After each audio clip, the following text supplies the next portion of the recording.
to the press, sir. Thank you very much. Can I meet you, your name, and then your assessment of the human rights situation in Nigeria, what we're getting it wrong and what we should do? Yes, my name is Adeola Austin Oyinlade. I'm a Nigerian lawyer. Today being the International Human Rights Day, it's a day that I set aside for every member of UN state all over the world to assess the state of human rights. And since it's also being commemorated in Nigeria, it's an opportunity for us to look at the state of human rights, look at the issues, and see how we can provide solutions or we can take steps that will deepen democracy and expand the frontiers of human rights. If you look at human rights generally in Nigeria, I would still say it's a work in progress. But once in a while, we see some actions, some omissions, some decisions that pose threats to expanded frontiers of human rights in Nigeria. For example, like what happened just last week, Friday, there is, in democracy, there's what we call doctrine of separation of power. Separation of power recognizes each organ of government because they work intertwined, but there is still scope of power of each organs of government and limitations. A situation whereby an agency of government wants to effect what is expected to be lawful arrest is not to be to an extent whereby it will impede and then of course it will desecrate the temple of justice, which falls under another organ of government, most especially courts that is called court of record that is provided for in the constitution.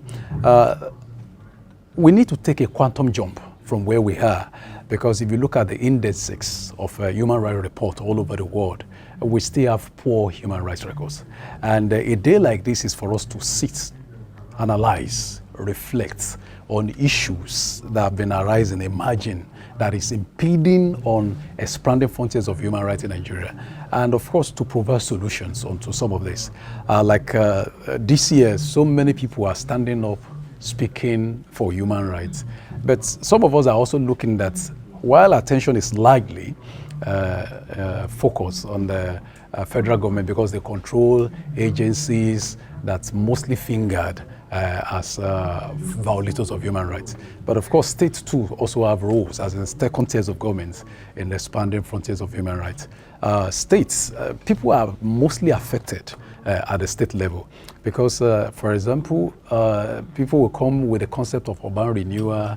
They start demolishing people's houses without following the right steps. Even some citizens will even go to court to seek injunction and stop state government from demolishing their property. Some states will dishonor the court order and still go ahead and demolish properties. How many states are providing legal aids? And all states have Office of the Public Defenders that people, ordinary people on the street can actually go to seek defense and enforce their rights, most especially those that cannot afford to pay lawyers. Then what about the female genital mutilations? What about sexual violence? What states are doing?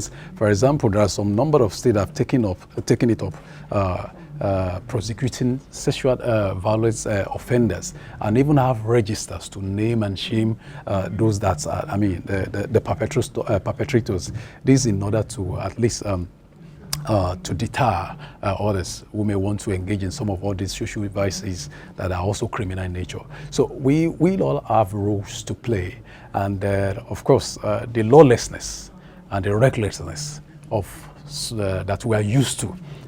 Because people said maybe because we have a military experience where we rule under decrees and apply force. But since we have transited to civil rule in 1999 and 2019, it's almost 20 years, we expected not to be calling our democracy nascent democracy anymore. I think it's time for us to now see taking step to also call our own democracy what is termed modern democracy, where there will be respect for the fundamental right of people, where police will do their job vis-a-vis respect for the fundamental human right of people. Even when police want to effect arrest and arrest offenders, it shouldn't go to a level whereby the right of the people will be violated.